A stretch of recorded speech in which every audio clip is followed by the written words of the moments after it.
స్వచ్ఛాంధ్ర స్వచ్ఛ దివాస్ కార్యక్రమం ద్వారా పచ్చదనం పరిశుభ్రతతో అగ్రగామిగా నిలుపుదామని విజయవాడ పార్లమెంటు సభ్యులు కేశినేని శివనాథ్ తెలిపారు. దీనిలో భాగంగా శనివారం విజయవాడ పార్లమెంటు సభ్యులు కేశినేని శివనాథ్, జిల్లా కలెక్టర్, మైలవరం నియోజకవర్గ శాసనసభ్యులు వసంత కృష్ణప్రసాద్, గొల్లపూడి పంచాయతీ ఆధ్వర్యంలో నిర్వహించిన కార్యక్రమంలో పాల్గొని పచ్చదనం పరిశుభ్రత పనులను ప్రారంభించారు. ఈ సందర్భంగా ఏర్పాటు చేసిన సభలో ఎంపీ కేశినేని శివనాథ్ మాట్లాడుతూ ప్రతి ఒక్కరూ పరిపూర్ణమైన ఆరోగ్యంతో జీవించాలనే లక్ష్యంతో ప్రభుత్వం స్వచ్ఛ ఆంధ్ర స్వచ్ఛ దివాస్ కార్యక్రమానికి శ్రీకారం చుట్టడం జరిగిందన్నారు. ప్రతి నెల ప్రతి 3వ శనివారం స్వచ్ఛాంధ్ర స్వచ్ఛ దివాస్గా పాటించాలని నిర్ణయించడం జరిగిందని, నూతన సంవత్సరం ప్రారంభం సందర్భంగా క్లీన్ స్టార్ట్ పేరుతో కార్యక్రమాన్ని మొదలుపెట్టి ప్రతిరోజు పరిసరాలు పరిశుభ్రంగా ఉండేలా అధికారులు పర్యవేక్షించాలన్నారు. ప్రతి ఒక్కరిని పరిసరాల పరిశుభ్రతలో భాగస్వాములు చేసి బహిరంగంగా చెత్త వేసే అలవాటును అరికట్టడంతో పాటు మాస్ క్లీనింగ్ డ్రైవ్ల ద్వారా చెత్త, ముళ్ల పొదలను తొలగించేలా చర్యలు తీసుకుంటామన్నారు.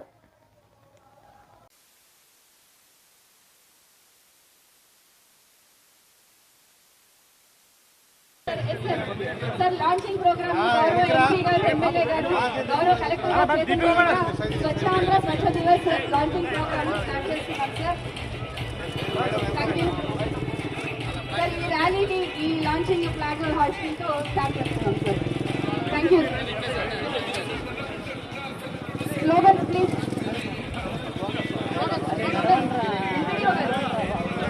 వ్యక్తిగత పరిశుభ్రత ఒకటి ఆరోగ్యానికే భద్రత. పరిసరాల పరిశుభ్రత ప్రజలందరికీ ఎంతో భద్రత.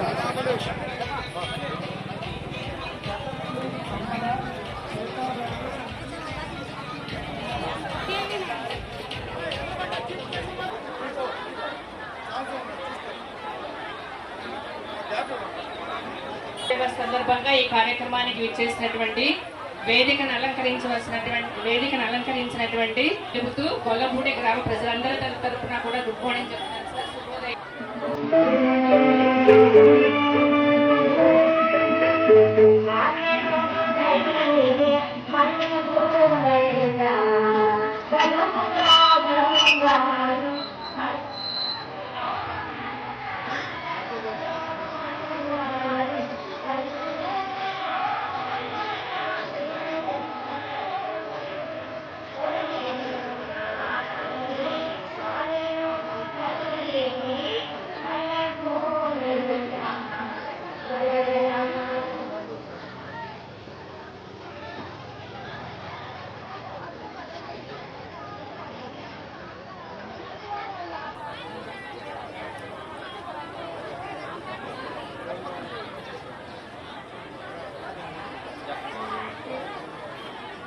ఉంటే మనము ఎంత స్వచ్ఛతగా ఉంటామో అనేది ఆ ఉద్దేశంతో ఇవాళ నుంచే ఇప్పుడే ప్రారంభం చేస్తున్నట్టుగా ఇక్కడ కూడా మన చేతిలో ఉన్న చెత్త కానీ రోడ్డు మీద పడిగేటట్టుగా మీరందరూ కూడా ఆలోచించాలి.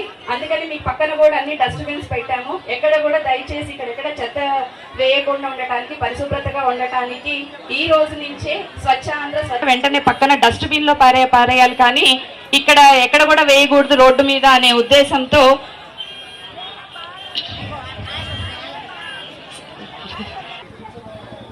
స్వర్ణాంధ్ర స్వచ్ఛాంధ్ర కార్యక్రమంకి ఈరోజు ఓపెన్ చేస్తూ ప్రతి నెల మూడో శనివారము మన గ్రామాల్లో, మన ఊర్లో, మన ఇంట్లో, మన ఆఫీసెస్ లో, మన పరిసర ప్రాంతాలు అన్ని చోట శుభ్రంగా ఉంచుకొని ఒక క్లీన్ ఆంధ్ర, స్వచ్ఛాంధ్ర అలాగే స్వర్ణాంధ్రానికి తీర్చిదిద్దాలని గౌరవ ముఖ్యమంత్రి వారిలో ఆదేశాలు. దాని ప్రకారంగా ఈ రోజు ఇక్కడ గొల్లపూడిలో మన జిల్లాలో స్టార్ట్ చేస్తున్నాం. ఇదే కాకుండా సార్ వేదిక పైన పెద్దలందరికీ విన్నపం ఏంటంటే ప్రతి గవర్నమెంట్ ఇన్స్టిట్యూషన్స్ లో, ప్రతి గ్రామ పంచాయతీ, ప్రతి వార్డ్ ఆఫీస్ లో, ప్రతి సచివాలయాల్లో, ప్రతి government offices mandal level, village level, mandal level, division, district లో అన్ని చోట ఈ కార్యక్రమం జరుగుతూ ఉంది. జిల్లాలో ఉన్న ప్రతి ఒక్క డిపార్ట్మెంట్ హెచ్ఓడిస్ నోడల్ ఆఫీసర్ గా ఉంటూ అక్కడక్కడ వాళ్ళ ఆఫీసులో ఆ కార్యక్రమం జరిగేలాగా చూసుకుంటూ ఇదైన తర్వాత స్టేట్ లెవెల్ కి ఇది ఇన్ఫర్మేషన్ పంపించడం జరుగుతుంది. ఇది ఏదో ఒక్కరోజు కాకుండా ఇది ప్రతిరోజు కార్యక్రమము. ఒక సింబాలికల్ గా ప్రతి నెల 3వ శనివారం ఈ కార్యక్రమము అన్ని చోట విజిబుల్ గా చేయాలి. అటని మిగతా రోజు మనేయండి కాదు, ప్రతిరోజు ఇది ఉంటుంది. అంటే స్వచ్ఛత అనేది మైండ్ లో ఎక్కాలి, అక్కడ వరకు చేయాలనేది ఉద్దేశము. ప్రతి నెలకి ఒక థీమ్ కూడా ఇవ్వడం జరిగింది. So new year clean beginning అనేది ఈ రోజు థీమ్. దీంతో మన పరిసర ప్రాంతాలను క్లీన్ గా ఉంచుకొని ఎక్కడైతే గార్బేజ్ పాయింట్స్ ఉన్నాయో, ఇప్పుడు గొల్లపూడిలో మీరు చూస్తే ఒక దగ్గర డంపింగ్ లాగా గార్బేజ్ ఉంది, అది ఈ రోజు క్లీన్ చేయడానికి ప్రణాళిక చేపట్టాము. ఈవినింగ్ అలా క్లీన్ చేసేస్తాం. ఇట్లాగే ప్రతి మండలాల్లో ఆ ఊర్లో ఉన్న ఎక్కడైతే 1, 2, 3 ఉంటాయో దాన్ని క్లీన్ చేసి మళ్ళీ అక్కడ మళ్ళీ చెత్త వేయకుండా చూసుకోవడానికి. బాబు అక్కడ ఒకసారి ఆ బండి ఆపాలమ్మా. ఎవరు కొంచెం request police officers to just control it right now. మళ్ళీ చూద్దాం డిస్ట్రిబ్యూషన్. సో స్వచ్ఛాంధ్ర స్వర్ణాంధ్ర కార్యక్రమంలో ప్రతి ఊళ్ళో ప్రతి మండలంలో ఉన్న గార్బేజ్ పాయింట్ ని క్లీన్ చేస్తూ అది మళ్ళీ గార్బేజ్ రాకుండా దాన్ని ఒక క్లీన్ ప్లేస్ లో ఒక పార్క్ లాగా లేదా ఒక ముగ్గులు వేసుకొని లేదా ఒక కూర్చునే ప్లేస్ లాగా ఏర్పాటు చేయడానికి ప్రణాళిక చేపడుతున్నాము. ఇదే కాకుండా మనకందరికీ తెలుసు చెత్త నుంచి సంపద ఎంత చక్కగా చేయొచ్చన్నది మన రాష్ట్రంలోనే చాలా సక్సెస్ఫుల్ గా మీ అందరి సహకారంతో చేయడం జరిగింది. చెత్త సంపద కేంద్రాలు ఏదైతే సాలిడ్ వేస్ట్ ప్రాసెసింగ్ సెంటర్స్ ఉన్నాయో అక్కడ ఇప్పటికే మన జిల్లాలో చూసుకుంటే దాదాపుగా 50 నుంచి 80 టన్స్ వరకు వర్మీ కాంపోస్ట్ రెడీ చేసి రైతులకి అమ్ముతున్నాం. ప్రతిరోజు కలెక్టరేట్ లో కూడా మనము స్టాల్ పెడితే 50 కేజీలు 100 కేజీలు ఈజీగా అమ్ముడుపోతున్నాయి, తీసుకెళ్ళిపోతున్నారు. సో ఇది డిమాండ్ కూడా చాలా ఉంది. మన ఇంట్లో వచ్చే చెత్తని కనుక మనం సైంటిఫిక్ గా జాగ్రత్తగా దాన్ని మనము ఒక దగ్గర వేస్తే అది ఒక ఎరువులాగా మారి సో అది సంపదగా మారుతుంది. దీనికి ఆంధ్రలో ఆల్రెడీ నిదర్శనం ఉంది కాబట్టి సో దీన్ని ఇంకొక ఎత్తు ముందుకు తీసుకెళ్లి ప్రతి గ్రామంలో చెత్త సంపద కేంద్రాలని వినియోగం చేసుకుంటూ ఈ చెత్త నుంచి సంపద చేస్తూ సో దీనికి పావర్టీ ఎరాడికేషన్ కి కూడా ఇది ఒక దోహదపడుతుందనే ఉద్దేశంతో ఈ కార్యక్రమం చేపట్టడం జరుగుతా ఉంది. దీనికి అధికారుల సైడ్ నుంచి అలాగే గవర్నమెంట్ సైడ్ ఎంత ప్రయత్నం ఉంటుందో ప్రజల నుంచి కూడా అంతే సంకల్పం రావాలి. సో మీరు కూడా ఇన్వాల్వ్ అయ్యి మీ పరిసర ప్రాంతాల్లో సో కంపల్సరీగా ఈ క్లీన్లీనెస్ డ్రైవ్ ని ముందుకు తీసుకెళ్ళాలని కోరుతున్నాను. ఈ కార్యక్రమం గురించి ఇంకా డీటెయిల్స్ గా ఇప్పుడు ఒక జీవో కూడా నిన్నే వచ్చింది, అంటే ఏ నెలలో ఏమేమి చేయాలి, సో ఈ యాక్టివిటీని ఎట్లాగా ముందుకు తీసుకెళ్లాలి అనేది. సో దీని గురించి కొంచెం డీటెయిల్ గా చెప్పడాలని నా డిస్ట్రిక్ట్ పంచాయతీ ఆఫీసర్ గారిని కోరుతున్నాను. ఒకసారి ప్లాస్టిక్ అనే ఒక భూతం మన మధ్య ప్రవేశించి ప్రతి దాంట్లో మురుగాలలో అడ్డుపట్టడం, దాని ద్వారా దోమలు పెరగటం, దాని ద్వారా జ్వరాలు రావటం, భూగర్భ జలాలు కలుషితం కావటం, వర్షాలు వచ్చినప్పుడు లోతట్టు ప్రాంతాలు జలమయం కావటం మీరందరూ చూశారు. ఇటీవల వచ్చిన బుడమేరు వరదలు కేవలం ప్లాస్టిక్ వ్యర్థాలన్నీ వెళ్ళి ఎక్కడ కాలంలో అక్కడ పూడిక కింద ఏర్పడి నీరు సక్రమంగా ముందుకు సాక్క మనకు అంత పెద్ద వరదలకి ఉన్న వరదలకి ఇంకా తీవ్రత పెరగడానికి కారణమైంది. మనం ప్రపంచంలో అత్యంత జనాభా కలిగిన దేశం. 3 సంవత్సరాల క్రితం వరకు ప్రపంచంలో 2వ అతిపెద్ద జనాభా కలిగిన దేశం. కానీ మనం చైనాని అధిగమించి అత్యంత వేగంగా ముందుకు సాగుతా 145 కోట్ల జనాభాతో ఈరోజు ప్రపంచంలో అతిపెద్ద జనాభా కలిగిన దేశంగా ఉన్నాం. కాబట్టి మనమందరం క్రమశిక్షణ పాటించకపోతే అది మనకి ఈనాడు అలాగే మన బిడ్డల భవిష్యత్తుకి తీవ్రమైన నష్టం అనే వాస్తవాన్ని గమనించాలా. మీ అందరికి తెలుసు మన చిన్నతనంలో శుభ్రంగా ఇస్తరాకేసి అన్నం పెట్టేవాళ్ళు. ఈ రోజు ఆ ఇస్తరాకులు ప్లాస్టిక్. మన చిన్నప్పుడు గాజు గ్లాసులో లేకపోతే స్టీల్ గ్లాసులో పెట్టి మంచినీళ్ళు పోసేవాళ్ళు. ఈ రోజు ప్లాస్టిక్ సీసాలో ప్లాస్టిక్ బాటిల్స్ పెడతా ఉన్నారు. అలాగే మన చిన్నప్పుడు రాజకీయ నాయకులకు సంబంధించిన స్లోగన్స్ గోడల మీద ఉంటాయి, తెలుగుదేశం, కాంగ్రెస్, భారతీయ జనతా పార్టీయో. కానీ ఈ రోజు అడుగడుగున ఫ్లెక్సీలు వచ్చినాయి. ఇవన్నీ కాలుష్యమే.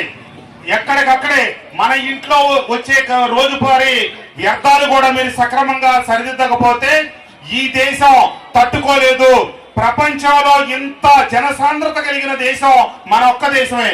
అమెరికా మనకంటే 5 రెట్లు పెద్దది, కానీ అమెరికా జనాభా 33 కోట్లు.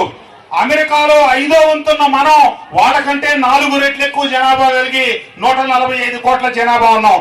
కాబట్టి మీరందరూ గుర్తించండి, ప్రభుత్వం ఇచ్చే సూచనలు, చంద్రబాబు నాయుడు గారు లాంటి దార్శనికులు చెప్పే విషయాలకి మనం ఏకీభవించి చెయ్యి అడుగు కలిసి కనుక మనం ప్రయాణం చేయకపోతే రాబోయే మన బిడ్డల భవిష్యత్తు అంధకారం అవుతుంది, ప్రశాంతకం అవుతుందని మీరు గమనించి తడి చెత్త, పొడి చెత్త, అలాగే విషపూరితమైనటువంటి వ్యర్థాలు ప్రభుత్వం మీ అందరికీ క్యాన్లు ఇస్తా ఉంది. ఎక్కడ పడితే అక్కడ ఏది పడితే అది పారేయకుండా నిర్దిష్టంగా కొంచెం దయచేసి మీరందరూ కనుక సక్రమంగా వినియోగించుకోకపోతే తాగునీటికి అలాగే మీ పరిసరాల అపరిశుభ్రత ఇవన్నీ ఇబ్బందికరమైన వాతావరణం, తద్వారా మీ బిడ్డలకు అనారోగ్య సమస్యలు. బిడ్డలకు అనారోగ్యం కలిగితే ఆ తల్లి పనికి వెళ్లకుండా ఇంటి దగ్గరే ఉండాల్సి వస్తుంది. తద్వారా ఆ కుటుంబం మీద ఆర్థిక భారం పడుతుంది. కాబట్టి ఇవన్నీ గమనించి మనందరి పరిసరాలు మనం ఒక్కడం చేస్తే శుభ్రం అవుతుందో అనుకోవద్దు. ఎవరికి వాళ్ళు చేస్తా, ఎవరైనా అపరిశుభ్రం చేస్తే అందరూ కలిసి వారిని కూడా చైతన్యపరిచి శుభ్రవంతమైనటువంటి పరిసరాలు ఉండేటట్టుగా మీరందరూ తగు జాగ్రత్తలు తీసుకోవాలని చెప్పి, దానికి చైతన్యవంతమైన గ్రామం మన గొల్లపూడి నాంది కావాలి ఎన్టీఆర్ జిల్లాలో అని చెప్పి మీ అందరినీ కోరుకుంటూ ఈ కార్యక్రమాన్ని ఏర్పాటు చేసిన ఈ కార్యక్రమానికి స్ఫూర్తి ప్రదాత మన చంద్రబాబు నాయుడు గారికి, ముఖ్యమంత్రి గారికి ధన్యవాదాలు తెలియజేస్తూ, మన జిల్లా కలెక్టర్ లక్ష్మీషా గారు యువాధికారి, ఆయన ఆధ్వర్యంలో సార్ మీరు అన్ని గ్రామాల్లో ఉన్న పంచాయతీ సెక్రటరీలని, ఎండిఓల్ని ఒకసారి కూర్చోబెట్టి దీని మీద మీటింగ్ పెట్టి వాళ్ళని చైతన్యపరిస్తేనే గ్రామాల్లో సక్రమంగా పరిస్థితులు మెరుగుపడతాయి. ఎందుకంటే గ్రామాల్లో గత 5 సంవత్సరాల కాలంలో పంచాయతీలకు ఇవ్వాల్సిన నిధులు రాష్ట్ర ప్రభుత్వం లాగేసినందువల్ల గ్రామాల్లో పారిశుధ్య పరిస్థితులు తీవ్ర దుర్భర పరిస్థితుల్లో ఉన్నాయి. గడిచిన 6 మాసాల నుంచే ఆర్థిక సంఘం నిధులన్నీ పంచాయతీ అకౌంట్ లో పడతా ఉంటే ఇప్పుడిప్పుడే పారిశుధ్య పరిస్థితులన్నీ మెరుగుపడతా ఉన్నాయి. కాబట్టి త్వరలో ఆ కార్యక్రమాన్ని శీఘ్రగతిన ముందుకు తీసుకెళ్లాలంటే మనం పంచాయతీ సెక్రటరీని, ఈ ఎండిఓల్ని సమన్వయపరిచి ముందుకు తీసుకెళ్లాల్సిందిగా కలెక్టర్ గారిని కోరుకుంటూ, ఈ కార్యక్రమంలో ఆహ్వానించి మమ్మల్ని కూడా భాగస్వాములు చేసిన కలెక్టర్ గారికి ధన్యవాదాలు తెలియజేస్తూ అందరికీ ధన్యవాదాలు. ప్రభుత్వం అధికారికంగా స్వచ్ఛాంధ్ర దినస్ ఈ కార్యక్రమం ప్రారంభించడం ముఖ్య ఉద్దేశం మన ఆరోగ్యం, మన బిడ్డల ఆరోగ్యం గురించి గౌరవ ముఖ్యమంత్రి నారా చంద్రబాబు నాయుడు గారు ఏ విధంగా మన సంక్షేమం గురించి ఆలోచిస్తున్నారో, అభివృద్ధి గురించి ఆలోచిస్తున్నారో, మనం ఏ విధంగా స్వచ్ఛంగా ఉండి మన ఆరోగ్య పరిస్థితులు బాగుండాలనే కోరికతో ఈ కార్యక్రమం పెట్టడం జరిగింది. అందులో భాగంగా ఇవాళ కలెక్టర్ గారు లక్ష్మీషా గారు ఆయన వచ్చిన కాడి నుంచి కూడా మనం చూస్తుంటే జిల్లాలో అధికార యంత్రాంగం పరుగులు పెడుతుంది. తప్పకుండా ఈ జిల్లా ఆంధ్రప్రదేశ్లో అన్ని కార్యక్రమాల్లోనూ ముందుకు రాబోతుంది. వచ్చే సంవత్సర కాలంలో మేము కానీ, వసంత కృష్ణ ప్రసాద్ గారు కానీ, మా ఎమ్మెల్యేలు అందరం కూడా మీ అధికారులతో సహకరించి ముందుగా ఏ కార్యక్రమం ప్రభుత్వం చేపట్టినా ఆ కార్యక్రమం కేంద్ర ప్రభుత్వ కార్యక్రమాలు అవ్వచ్చు, రాష్ట్ర ప్రభుత్వ కార్యక్రమాలు అవ్వచ్చు, ప్రజల చింతకు చేరే విధంగా మా నాయకులను కూడా అందరం కలిసికట్టుగా కృషి చేసి మీకు సహకరిస్తాం అని తెలియజేస్తున్నాం. సో మనం ఒకటి గుర్తుంచాలి, మన పరిశుభ్రత, మన చుట్టుపక్కల పరిశుభ్రత మనకు చాలా ముఖ్యం. వాటిలో భాగంగా ప్రతి 3వ శనివారం ఒక అవేర్నెస్ క్యాంపు గవర్నమెంట్ ద్వారా ప్రతి గ్రామంలోనూ అధికారులు కానీ, రాజకీయ నాయకులు కానీ 3వ శనివారం చేయాలి. అంటే 3వ శనివారం ఒకటే స్వచ్ఛాంధ్రంగా చేయటం కాదు, ప్రతిరోజు మన చుట్టుపక్కల క్లీనింగ్ చేసుకోవాలి. తప్పకుండా ప్రతి శనివారం ఎక్కడైతే బాగా పేరుకుపోయిందో అటువంటి చోట మనం వెళ్ళి అందరం కూడా కలిసికట్టుగా దాన్ని క్లీన్ చేసే విధంగా ఈ కార్యక్రమం రూపొందించడం జరిగింది. గత ప్రభుత్వం చూస్తే చంద్రబాబు నాయుడు గారు అంటారు ఒక ఆస్తి మాత్రం మనకి ఇచ్చేళ్ళారని. 80 లక్షల చెత్త ఇక్కడ మనకి టన్నుల చెత్త మనకి ఇచ్చేళ్ళారు. కాబట్టి వాటిని క్లీన్ చేయటమే మనకు ముఖ్యమైన ఉద్దేశం. మన పరిశుభ్రంగా ఉండాలి, మన పిల్లలకి ఆరోగ్యంగా ఉండాలి, రేపు రాబోయే వాళ్ళ భవిష్యత్తు బాగుండాలంటే మనం స్వచ్ఛాంధ్ర కార్యక్రమంలో తప్పకుండా ఇటువంటివన్నీ చేసుకోవాలి. 3 రకాల డస్ట్బిన్స్ ఇస్తారు. ఒకటి దాంట్లో పొడి చెత్త, ఒక దాంట్లో తడి చెత్త, 3వ దాంట్లో విషవాయువులు ఉండే ఏదన్నా ఉండే పరికరాలు ఉంటే అటువంటివి ఉపయోగించాలి. రేపు రాబోయే కాలంలో చెత్త కూడా మళ్ళీ బంగారం కాబోతుంది. ఎందుకంటే చంద్రబాబు నాయుడు గారి ఆధ్వర్యంలో ఎన్నో పవర్ ప్లాంట్లు, రెన్యూబుల్ పవర్ ప్లాంట్లు పెట్టబోతున్నారు. వాటిని చెత్తను ఉపయోగించి ఇవాళ కరెంటు తీయబోతున్నారు. కాబట్టి ముందు మన పరిశుభ్రాలు నీట్గా చేసుకుని మనకు ఎక్కడైతే డంపింగ్ గ్రౌండ్స్ ఉన్నాయో వాటి దగ్గర నీట్గా మెయింటైన్ చేసుకుని దోమల బారి నుంచి ఇటువంటి అన్నిటి నుంచి రక్షించుకుందాం. అందరికీ తెలియజేసుకుంటూ ఇవాళ మా గౌరవ అధ్యక్షులు, వ్యవస్థాపక అధ్యక్షులు నందమూరి తారక రామారావు గారి వర్ధంతి సందర్భంగా ఇటువంటి మంచి కార్యక్రమం, ఎందుకంటే 3వ శనివారం ఇవాళ వస్తాం, మా అందరికి కూడా ఆనందదాయకం. ఎందుకంటే వారి అడుగుదాడల్లో ఎట్లాగైతే పేదలకి సేవ చేయాలనుకుంటున్నామో ఇది ఒక మంచి కార్యక్రమం. మొదటి స్టార్టింగే 3వ శనివారం వాళ్ళు రావడం మా అదృష్టంగా భావిస్తూ ఈ కార్యక్రమం చేసిన ప్రతి ఒక్క ప్రభుత్వ ఉద్యోగులకి, కార్యకర్తలకి, గ్రామం గొల్లపూడి గ్రామం అంటేనే రామారావు గారికి వచ్చి వచ్చిన గ్రామం అని అందరూ చెబుతున్నారు. నాకు కృష్ణప్రసాద్ గారికి కూడా ప్రతి కార్యక్రమం ఇక్కడి నుంచే ప్రారంభిస్తున్నాం. తప్పకుండా ఈ గ్రామం స్వచ్ఛాంధ్రప్రదేశ్లో ముందు ఉండాలని కోరుకుంటూ అందరికీ పేరు పేరున ధన్యవాదాలు. Thank you. నా పరిసరాల పరిశుభ్రత కొరకు ప్రతిరోజు కొంత సమయం కేటాయిస్తానని గట్టిగా చెప్పట్లేదమ్మా. నా వంతు కృషిగా స్వచ్ఛతా కార్యక్రమాల కొరకు శ్రమదానం నేను వేసే ఈ ముందడుగు ఆంధ్రప్రదేశ్ రాష్ట్రాన్ని శుభ్రపరచడంలో సహాయం చేస్తుందని నమ్ముతూ ఈ రోజు నుండి నా తోటి వారికి కూడా స్వచ్ఛతపై అవగాహన కల్పించడానికి ప్రయత్నిస్తానని మన ఆంధ్రప్రదేశ్ ను స్వచ్ఛాంధ్రప్రదేశ్ గా తీర్చిదిద్దేటట్లు నా వంతు కృషి చేస్తానని ప్రమాణం చేస్తున్నాను. జై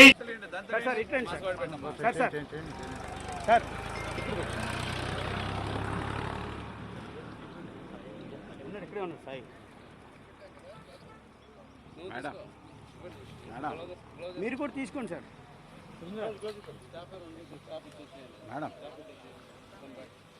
లేదు స్టాప్ వెళ్ళండి, డబ్బా పట్టుకున్నాండి. ఇటు పెట్టి పట్టుకో, నువ్వు పట్టుకో, నువ్వు వదిలేసి తిప్పేసుకోవాలి.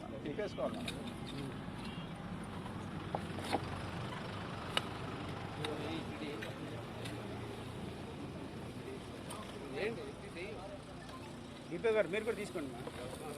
అయ్యే పది లోపల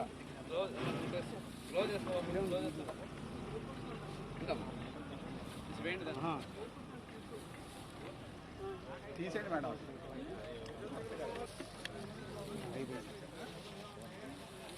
మేడం సెక్రటరీ గారు నేనే అర్థమయ్యానా?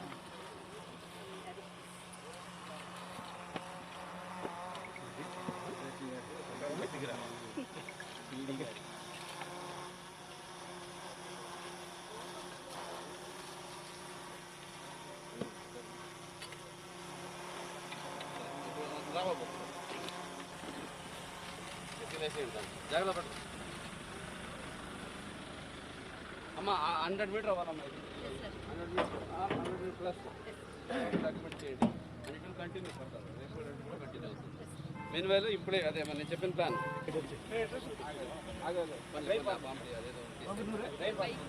ఏం పేరు అదే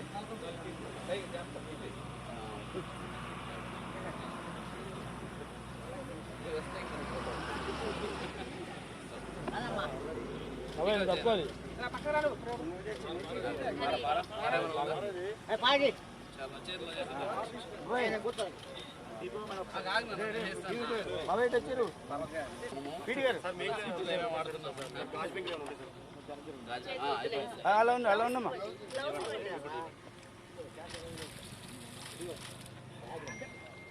ఓకే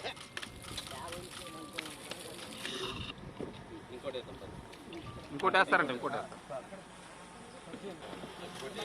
డిపో గారు అమ్మా, డిపో గారు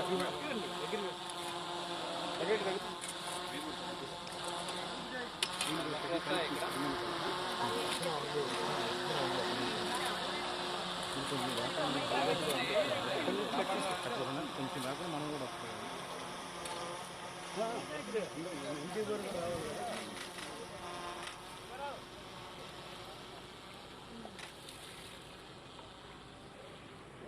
DPO, ఎంపీడీ